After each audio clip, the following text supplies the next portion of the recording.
చేపలతో మనం ఎప్పుడు చేపల పులుసు, ఫ్రై లేదా ఇగురు చేసుకుంటుంటాం కదా.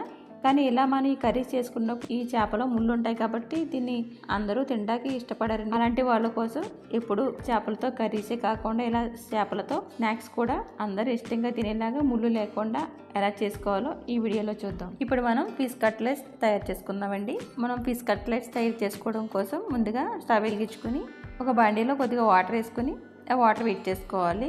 ఇలా వాటర్ వీట్ అవుతున్నప్పుడు ఇక్కడ మీరు శుభ్రం చేసుకుని పక్కన పెట్టుకున్న చేప ముక్కల్ని తీసుకుని దాంట్లో కొద్దిగా సాల్ట్ కూడా యాడ్ చేసుకుని మూత పెట్టుకుని వాటిని కొంచెం బాయిల్ చేసుకోవాలి. ఇప్పుడు ఇవి ఇలా సగం బాయిల్ అయిపోయిన తర్వాత వీటిని తీసుకుని పక్కన పెట్టేసుకుని స్టవ్ ఆఫ్ చేసేసుకోవాలి. ఇవి ఇప్పుడు ఈ చేప ముక్కలు చల్లారిన తర్వాత ఇట్లా పైన ఉన్న ఈ స్కిన్ మొత్తం ఈ బ్లాక్ స్కిన్ తీసేసుకోవాలండి. ఇలా మొత్తం క్లీన్ చేసేసుకొని ఇప్పుడు ఈ చేప ముక్కలకి మధ్యలో ఉన్న పెద్ద ముళ్ళు తీసేసుకోవాలి.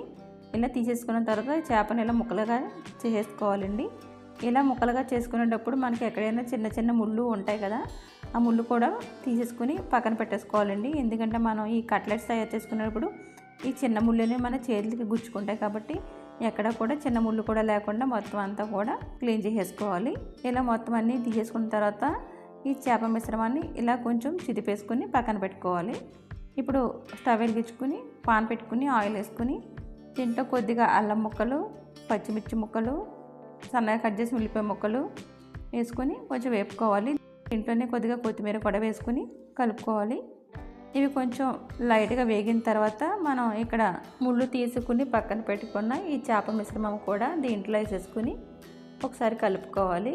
ఇలా కలుపుకున్న తర్వాత దీంట్లోనే కొద్దిగా పసుపు, ఒక స్పూన్ కారం, టేస్ట్కి సరిపడా ఉప్పు వేసుకుని ఈ మిశ్రమం అంతా కూడా మన ఈ ఉప్పు కారం పట్టేలాగా ఒకసారి మొత్తం అంతా బాగా కలిపేసుకోవాలి. ఇప్పుడు ఇలా కలుపుకున్న తర్వాత దీంట్లోనే కొద్దిగా గరం మసాలా, ఫిష్ మసాలా కూడా వేసుకుని వేపిన జీలకర్ర పొడి కూడా వేసుకుని ఒకసారి మొత్తం అంతా కలిపేసుకుని ఇక్కడ మనం ఈ ఫిష్ కట్లెట్ తయారు చేయడం కోసం ఒక పెద్ద సైజు ఆలుని ఉడికించుకుని పొట్టు తీసుకుని ఇలా మ్యాష్ చేసుకుని పక్కన పెట్టుకున్నామండి. ఇలా మ్యాష్ చేసుకుని పక్కన పెట్టుకున్న ఆలు మిశ్రమాన్ని కూడా ఈ ఫిష్ మిశ్రమంలో వేసుకుని మొత్తం అంతా కలిసేలాగా బాగా కలిపేసుకోవాలి. ఇప్పుడు ఇలా కలిపేసుకున్న తర్వాత స్టవ్ ఆఫ్ చేసుకుని దాన్ని కొద్దిగా చల్లారనివ్వాలి.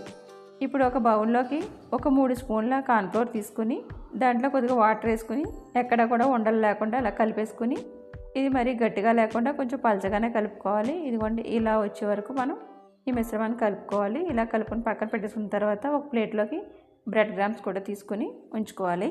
ఇప్పుడు మనకి ఫిష్ మిశ్రమం చల్లారిన తర్వాత కొంచెం ఇది గోరువెచ్చగా ఉండగానే తీసుకుని ఒకసారి ఇలా కలిపేసుకుని ఇలా కలుపుకున్న తర్వాత మీకు కావాల్సిన సైజులో ఇలా ఉండ కింద చుట్టుకోవాలి. ఇలా మీకు ఏ సైజ్ అయితే కావాలో ఆ సైజు తీసుకుని ఉండ కింద చేసుకున్న తర్వాత దీన్ని కొంచెం చేతిలో వేసుకుని ఇలా ప్రెస్ చేసుకోవాలి. దీన్ని మరీ పలచగా చేసుకోకూడదండి. ఇలా కొంచెం మందంగానే కట్లెట్ తయారు చేసుకోవాలి. మరి పలచగా చేసుకుంటే మనకి కట్లెట్ అనేది విరిగిపోతుంది. అందుకే ఇలా మందంగా తయారు చేసుకుని ఒక ప్లేట్లో పెట్టేసుకోవాలి. ఇప్పుడు మొత్తం అన్ని కట్లెట్స్ ఇలా తయారు చేసుకున్న తర్వాత ఇక్కడ మనం కార్న్ఫ్లోర్ మిశ్రమం తయారు చేసుకున్నాం కదండి. ఈ కార్న్ఫ్లోర్ మిశ్రమంలో ఈ కట్లెట్ ఇలా ముంచుకుని మళ్ళీ దాన్ని తీసుకుని ఈ బ్రెడ్ క్రమ్స్లో దీన్ని మొత్తం అంతా కూడా ఈ కట్లెట్కి ఈ బ్రెడ్ క్రమ్స్ పట్టేలాగా బాగా అద్దుకోవాలి. ఇలా మొత్తం అన్ని కట్లెట్స్ కూడా ఇలా తయారు చేసుకుని పక్కన పెట్టేసుకోవాలి. ఇప్పుడు మన కట్లెట్ తయారు చేయడం అయిపోయిన తర్వాత ఇప్పుడు మనం స్టవ్ వెలిగించుకుని ఆయిల్ పెట్టుకోవాలి. ఇప్పుడు ఆయిల్ వేడైన తర్వాత మనం ముందుగా తయారు చేసి పక్కన పెట్టుకున్న ఈ కట్లెట్స్ ఒక్కొక్కటిగా ఇలా వేసుకోవాలి. దీనికోసం ఎక్కువ ఆయిల్ ఏమి వాడవసరం లేదండి. కొంచెం తక్కువ ఆయిల్లో కూడా మనం కట్లెట్స్ తయారు చేసుకోవచ్చు. ఒకవేళ మీకు డీప్ ఫ్రై ఇష్టం లేకపోతే మీరు తక్కువ ఆయిల్ వేసుకుని కూడా మనం నార్మల్గా కట్లెట్ ఎలా తయారు చేసుకుంటామో అలా తయారు చేసుకోవచ్చు. ఇవి ఒకవైపు వేగిన తర్వాత వీటిని మళ్ళీ రెండో వైపు కూడా తిప్పుకుని రెండు వైపులో ఒకేలాగా వేపుకోవాలి. ఇవి ఇలా తిప్పుకునేటప్పుడు కొంచెం జాగ్రత్తగా తిప్పుకోవాలండి, లేకపోతే అవి మధ్యలో బ్రేక్ అయిపోతాయి. ఇలా రెండు వైపులా కూడా సమానంగా వేపుకోవాలి. ఒకవేళ చేపల కర్రీలో చేపల పులుసు తినని పిల్లలకి పెద్దలకి కానీ ఎవరైనా సరే ఇలా చేపలతో అప్పుడప్పుడు స్నాక్స్లా తయారు చేసి పెట్టుకుంటే మీకు ఒకవేళ డీప్ ఫ్రై ఇష్టం లేకపోతే మీరు డీప్ ఫ్రై లేకుండా కూడా దీన్ని తయారు చేసుకోవచ్చు. ఈ కట్లెట్స్ వేపుకునేటప్పుడు ఏమి నైలో పెట్టుకోకూడదండి, ఇంట్లో పెట్టుకుని తయారు చేసుకోవాలి. ఇప్పుడు ఇవి కొంచెం గోల్డెన్ బ్రౌన్ కలర్లోకి వచ్చిన తర్వాత తీసేసుకోవాలి. ఇలాగే మొత్తం అన్ని కట్లెట్స్ తయారు చేసుకోవాలి. అంతేనండి, ఎంతో healthy snacks recipe fish cutlets ready అయిపోయింది.